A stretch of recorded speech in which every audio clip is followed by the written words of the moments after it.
আসসালামু আলাইকুম। আনিশা ভিলেজ ফুডে আপনাদের আরও একবার স্বাগত জানাই। আজকে আমি খুবই সহজভাবে আপনাদের সঙ্গে আলু ভর্তা রেসিপি শেয়ার করছি। তো আশা করছি আপনাদের ভীষণ ভালো লাগবে। তো আমার অনুরোধ রইল প্রথম থেকে শেষ পর্যন্ত ফুল রেসিপিটা দেখবেন। তাহলে চলুন রেসিপিটা শুরু করা যাক। তো দেখুন, এখানে আমি আলু ভর্তা বানানোর জন্য এখানে 500 গ্রাম আলু আমি ভালো করে সেদ্ধ করে নিয়েছি। এখানে আমি কিছুটা ধনেপাতা কুচি নিয়েছি, বড় সাইজের একটা টমেটো কুচি করে কেটে নিয়েছি। এখানে আমি 4-5টা মতো শুকনো লঙ্কা নিয়েছি, কয়েকটা রসুন নিয়েছি, আর এখানে দেখুন লবণ নিয়েছি, আর 1 চামচ মতো গ্রেট করা আদা নিয়েছি। এখানে মোটা সাইজের একটা পেঁয়াজ কেটে নিয়েছি, আর এখানে আমি চাট মশলা নিয়েছি 1/2 চামচ, আর গরম মশলা নিয়েছি 1/2 চামচ। তো এবার আমি সর্বপ্রথম আলুগুলোকে গ্রেট করে নেব। তো এখানে আমি একটি গ্রেটার নিয়েছি, গ্রেটারের মাধ্যমে এইভাবে আমি আলুটাকে গ্রেট করে নেব। আর এইভাবে গ্রেট করে নিলে আলুটাতে কিন্তু একটু দলা থাকে না, সুন্দরভাবে ম্যাশ হয়ে যায়। তো দেখুন কত সুন্দরভাবে পড়ছে।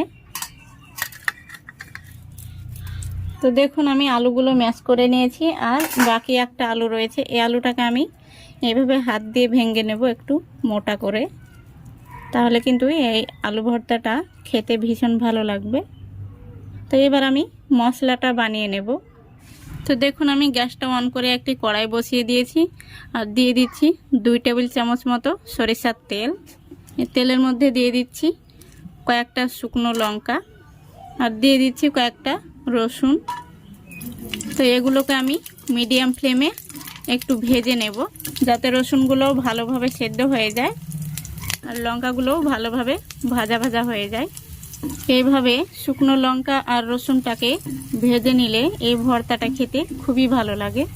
তো দেখুন শুকনো লঙ্কা আর রসুনটা ভাজা হয়ে গেছে, এগুলো আমি একদিকে সরিয়ে রেখে এর মধ্যে দিয়ে দেব মোটা সাইজের একটা পেঁয়াজ কুচি। তো পেঁয়াজটাকে আমি হালকা লাল করে ভেজে নেব, যাতে পেঁয়াজের কাঁচা গন্ধটা চলে যায়। আর এবার আমি রসুন আর লঙ্কাগুলো তুলে নিচ্ছি। তো দেখুন পেঁয়াজটা আমি হালকা লালচে কালার করে ভেজে নিয়েছি। এবার আমি পেঁয়াজটাকে এক সাইডে সরিয়ে রেখে দিয়ে দিচ্ছি 1 চামচ মতো গ্রেট করে নিয়েছি আদা। তো আদাটাকেও আমি একটু ভালো করে এই তেলের মধ্যে ভেজে নেব। তো দেখুন আদা আর পেঁয়াজটা ভালোভাবে ভাজা হয়ে গেছে, এবার আমি এগুলোকে তুলে নিচ্ছি। এর মধ্যে আমি আবারও 1 টেবিল চামচ মতো সরিষার তেল দিয়ে দিচ্ছি, তারপরে দিয়ে দিচ্ছি একটি টমেটো কুচি। তো টমেটোটাকে আমি এবার একটু ভাজা ভাজা করে নেব, মানে সেদ্ধ করে নেব আর কি। আর এই ভর্তাতে একটা টমেটো থাকলে কিন্তু আরোই ভালো লাগে খেতে। তো দেখুন টমেটোটাও কিন্তু খুব ভালোভাবে সেদ্ধ হয়ে গেছে। এবার আমি গ্যাসটা অফ করে দিচ্ছি, আর এবার এই টমেটোটাকে আমি তুলে নিচ্ছি। তো দেখুন এবার আমি এই শুকনো লঙ্কাগুলো আর রসুনগুলো ভালো করে আগে আমি কচলে নেব। তো দেখুন শুকনো লঙ্কাগুলো কিন্তু ভীষণ মুচমুচে হয়েছে, এমনিতেই ভেঙে যাচ্ছে। তো এই লঙ্কাগুলো ভীষণ ঝাল, সেজন্য আমি 4টে দিলাম, একটা রেখে দিচ্ছি। আপনারা নিজেদের মতো করে ঝালটা দিয়ে নেবেন। এবার এর মধ্যে দিয়ে দিচ্ছি 1 চামচ লবণ। লবণটা দিয়ে লঙ্কাটাকে কচলালে সুন্দরভাবে গুঁড়ো হয়ে যাবে। তো দেখুন খুব সুন্দরভাবে আমি এটা গুঁড়ো করে নিয়েছি কচলে। তো এবার এর মধ্যে আমি পেঁয়াজটা দিয়ে দিচ্ছি, তারপরে সব মশলাগুলো একসঙ্গে মেখে নিচ্ছি। এবার টমেটোটাকেও এই মশলার সঙ্গে মেখে নিচ্ছি। তো বন্ধুরা আমার মতো করে এইভাবে আপনারা একবার আলু ভর্তা বানিয়ে খেয়ে দেখবেন, আশা করছি ভীষণ ভালো লাগবে। আর ভালো লাগলে অবশ্যই কমেন্ট করে জানিয়ে দেবেন।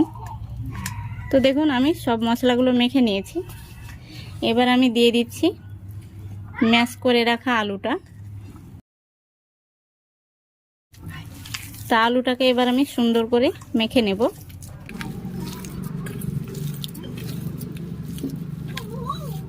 তো দেখুন খুব ভালো করে আমি মেখে নিয়েছি। এবার আমি এর মধ্যে দিয়ে দিচ্ছি হাফ চামচ চাট মশলা আর হাফ চামচ গরম মশলা, আর দিয়ে দিচ্ছি ধনে পাতা কুচি। তো আপনাদের হাতের কাছে ধনে পাতা কুচিটা যদি না থাকে তাহলে দেবেন না। তো আবারও আমি ভালো করে মেখে নেব। তো এখানে আমি 1 চামচ লবণ দিয়েছি। লবণটা আমি একটু টেস্ট করে নিই, তারপরে যদি লাগে আরও একটু দিয়ে দেব। তো দেখুন লবণটা একটু কম হয়েছে, আরও একটু আমি লবণটা দিয়ে দিলাম। তো আপনারাও ঠিক এইভাবে টেস্ট করে নেবেন। তারপরে যদি আবার লবণ একটু লাগে তাহলে দিয়ে আবারও ভালো করে মেখে নিতে হবে। এইভাবে মেখে নেবেন। তো দেখুন ভর্তাটি মাখানো একদম কমপ্লিট, একদম রেডি হয়ে গেছে। তো আশা করছি আপনাদের আজকে এই রেসিপিটা ভালো লেগেছে। তো ভালো লাগলে একটি লাইক করে দেবেন এবং চ্যানেলটিকে সাবস্ক্রাইব করে পাশে থাকা বেল বাটনটি অন করে পাশে থাকবেন, আমাকে সাপোর্ট করবেন। আজকে এই পর্যন্তই। ভালো থাকবেন, সুস্থ থাকবেন। ধন্যবাদ।